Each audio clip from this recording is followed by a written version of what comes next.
Dolazak proljeća potaknuo je naše voćke da daju prvo cvijeće. U prvom redu tu su breskve, marelice, nektarine, bademi, šljive, a tu su i prelijepe jagode. Iz ovog nabrojanog možemo primijetiti da se većinom radi o koštičavom voću.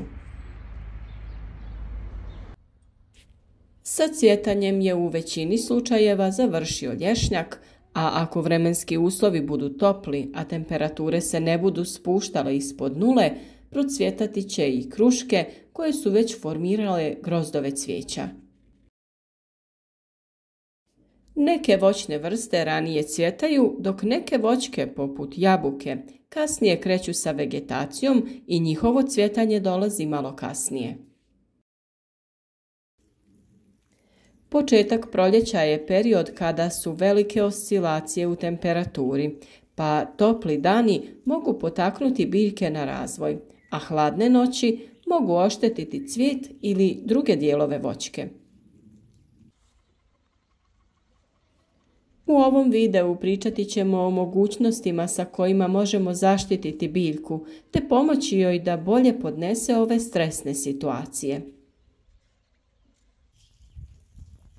Bilo da se radi o profesionalnom uzgoju voća ili uzgajamo voće za naše potrebe, jako je teško gledati potpuno procvjetale cvjetove koji su zbog niskih temperatura osuđeni na propast. Zbog toga uvijek tražimo neki način da spasimo što se spasiti da. Načini za zaštitu biljaka su različiti, a podijeliti ćemo ih u dvije grupe. Na one kojima povećavamo temperaturu oko biljke i one kod kojih biljku prihranjujemo da bi ona bila jača i otpornija na hladnoću. Kada je u pitanju toplotna zaštita biljaka, to možemo raditi različitim izolirajućim materijalima, ali i različitim izvorima zagrijavanja. Najčešći način za utopljavanje biljaka je prekrivanje biljaka različitim materijalima. Najčešće se radi o PVC foliji ili agrotekstilu, ali i bilo kakva lagana tkanina može napraviti razliku u temperaturi. Najčešći razlog stradavanja cvjetova na biljkama je mraz, gdje se pri niskoj temperaturi zamrzava rosa na biljci, uslijed čega cvijet bude razoren. Agrotekstil se proizvodi po tehnologiji netkanja i kao rezultat toga agroplatno ima mnogo pora kroz koje struji zrak i vlaga. To omogućuje biljci disanje i nema nakupljanja vlage. Debljina agrotekstila je različita i to utječe na težinu po površini, kao i na zaštitu od vremenskih uslova. Ispod agrotekstila nema pojave truljenja. Može se koristiti i kao dvostruki sloj. Lak je za postavljanje, a ne zahtjeva armaturu. Postoje tehnike pri kojima se voćke u vrijeme pojave mraza prskaju vodom u vidu magle, gdje se preko njih stvara zaštitni sloj. Nekada se pri niskoj temperaturi taj sloj zamrzava, te takav stvara zaštitu od dodatnog izlaganja niskoj temperaturi. U velikim voćnjacima primjenjuje se i metoda stvaranja umjetnog vjetra, pri čemu se miješa zrak, te se na taj način sprječava pojava vlage, odnosno mraza. Pored ovih načina, često se primjenjuje i zagrijavanje prostora oko voćki na način da se spaljuju materijali poput slame, sjena, ostataka kukuruza ili drvenih grana koje ostaju uslijed orezivanja voćaka. Loženje vatri na nekim dijelovima voćnjaka može pomjeriti kritičnu temperaturu na vrijednost koja neće oštetiti cvjetove. Zaista, u ovakvim situacijama kritična je razlika u temperaturi od 1 ili 2 stepena Celzijusa.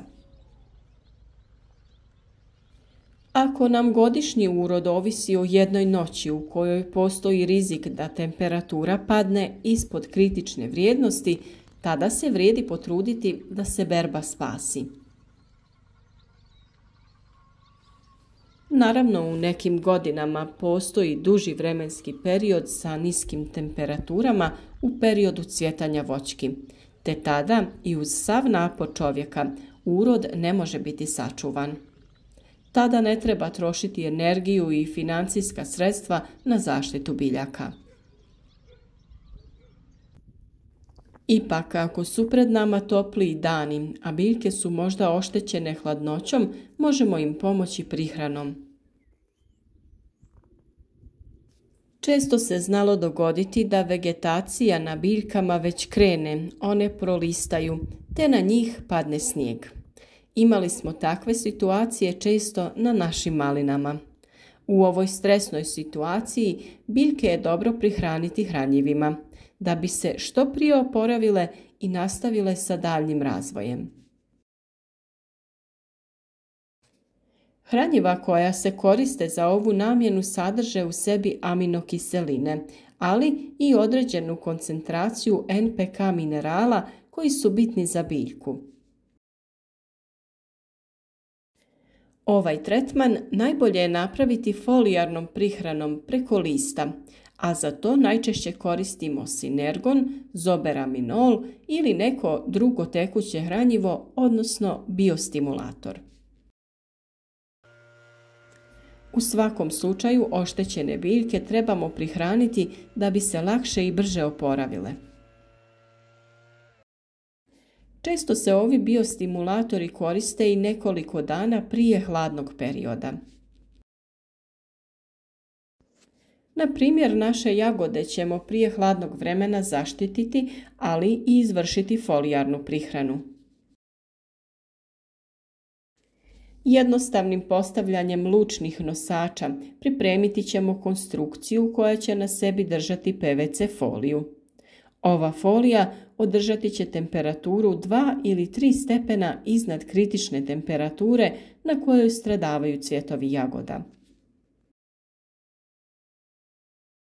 Ako se radi o jačem zahlađenju, preko biljaka se može postaviti dodatna zaštita od agrotekstila koji je jako lagan i neće oštetiti biljke, a zadržati će temperaturu još stepen ili 2 iznad kritične. Često se mogu vidjeti voćke koje su umotane ovakvim ili nekim drugim materijalom. Kod ovakvog načina zaštite treba biti oprezan, jer ponekad se može napraviti veća šteta od potencijalne koristi. Ako se na voćke stavlja neki materijal, treba voditi računa da se on skida kada se temperatura podigne ili nakon što iziđe sunce. Ako se to ne uradi, temperatura pod zaštitom može biti prevelika, što može oštetiti cvjetove, ali i biljke. U ovom vremenskom periodu treba obratiti pažnju na voćke koje ne cvjetaju obilno i gdje je moguća veća šteta prilikom mraza. Trenutno su najosjetljivije breskve i nektarine. U slučaju kasnijeg hladnog perioda potrebno je obratiti pažnju i na kruške i trešnje. Kod nekih biljaka nije kritičan period cvjetanja biljaka, već vrijeme kada kreće vegetacija. Najbolji primjer je vinova loza i kivi, kod kojih mladi pupoljci iz kojih izrastaju izdanci mogu izmrznuti. I kod ovih biljaka koristiti ćemo neki vid zaštite. Pored ovih biljaka treba obratiti pažnju i na agrume, koji ne podnose niske temperature i postoji mogućnost da im opadne list, ali i izmrznu grane.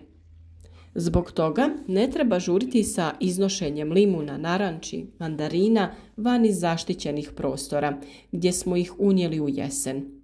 Tu ćemo ih držati sve do prestanka opasnosti za pojavu mraza. Neke biljke se mogu nositi sa niskim temperaturama, pa kupine, maline, ribiz, koji cvjetaju nešto kasnije, nećemo štititi od hladnoće. Kod ovih biljaka bitnija je zaštita od bolesti, čije negativno djelovanje i oštećenja voćari često pripisuju niskim temperaturama. Ipak, naredni period na našem području očekuju se stabilne vremenske prilike, tako da nema straha od niskih temperatura. Ali opet trebamo biti spremni u slučaju kasnih proljetnih mrazeva da zaštitimo biljke od hladnoće. Bez obzira na blagu zimu i malu količinu snijega, godina bi mogla biti dobra za uzgoj biljaka i nadamo se da ćemo zajedno proći kroz sve teme o uzgoju plodova, voća i povrća. Podijelite ovaj video sa prijateljima na društvenim mrežama te ih pozovite da se pridruže našoj zajednici. Podržite naš rad sa like ispod videa te napišite u komentaru od kuda nas pratite, koje biljke uzgajate te kako vi štitite biljke od hladnoće. Ako imate nekih dodatnih pitanja vezanih za uzgoj voća i povrća, slobodno nam pišite ispod videa, a naravno svaka pohvala ili kritika uvijek je dobrodošla.